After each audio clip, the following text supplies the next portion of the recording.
Malachim Alef, 1 Kings chapter 5. Shlomo ruled over all the kingdoms from the Euphrates River through the land of the Philistine to the border of Egypt. They paid tribute and served Shlomo as long as he lived. Shlomo's provisions for one day consisted of 150 bushels of fine flour, 310 bushels of meal, 10 fattened oxen, 20 pasture-fed oxen, and 100 sheep, in addition to deer, gazelles, roebucks, and fattened poultry. For he ruled all the area this side of the Euphrates River, from Tifsach to Azah. He was over all the kings on this side of the river, and he had peace all around him on every side. From Dan to Beersheba, Yehudah and Israel lived securely, every man under his vine and fig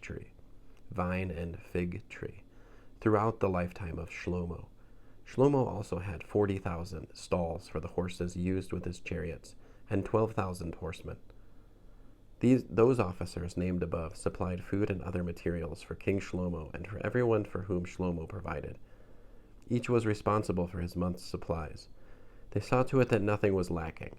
They also made sure there was barley and straw where it was needed for the horses and draft animals. Each filled his quota. God gave Shlomo exceptional wisdom and understanding, as well as a heart as vast as the sandy beach by the sea. Shlomo's wisdom surpassed the wisdom of the people from the east and all the wisdom of Egypt. For he was wiser than everyone, wiser than Eatan the Ezrahi, and wiser than Heman, Kalkol, and Darda, the sons of Machol, so that his fame spread to all the surrounding nations. He composed 3,000 proverbs and 1,005 songs. He could discuss trees, from the cedar in the Lebanon to the hyssop growing out of the wall. He could discuss wild animals, poultry, reptiles, and fish. People from all nations came to hear the wisdom of Shlomo, including kings from all over the earth who had heard of his wisdom. Hiram, the king of Tzor, sent his servants to Shlomo, because he had heard that they had anointed him king in his father's place, and Hiram had always loved David. Shlomo returned this message to Hiram. You know that David my father wasn't able to build a house for the name of Adonai his God, because of the wars that beset him on every side, until Adonai put his enemies under the soles of my feet. But now Adonai my God has given me rest on every side. There is neither adversary nor calamity. So now I intend to build a house for the name of Adonai my God, in keeping with what Adonai said to David my father. Your son, whom I will put on your throne in your place, will be the one to build the house for my name. Therefore, order your people to cut down cedar trees from the Lebanon for me. My servants will be with your servants. I will pay your servants according to everything you say, for you know that we have no one among us as skilled in felling trees as the Sidonim.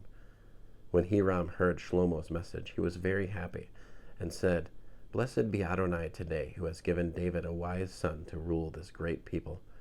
Then Hiram sent Shlomo this message. I have heard the message you sent me, and I will do everything you want concerning cedar logs and cypress logs. My servants will bring them down from the Lebanon to the sea. I will make them into rafts to go by sea to whatever place you tell me, and will have them broken up there, and you will receive them. You will compensate me by providing food for my household. So Hiram gave Shlomo all the cedar logs and cypress logs he wanted, and Shlomo gave Hiram 100,000 bushels of wheat as food for his household, and 1,000 gallons of oil from pressed olives. This is what Shlomo gave Hiram each year. Adonai gave Shlomo wisdom, as he had promised him, and there was peace between Hiram and Shlomo. The two of them formed an alliance together. King Shlomo conscripted 30,000 men from all Israel for forced labor. He sent them to the Lebanon in monthly relays of 10,000. They would stay a month in the Lebanon and 2 months at home in Adoniram. Adoniram was in charge of the forced labor.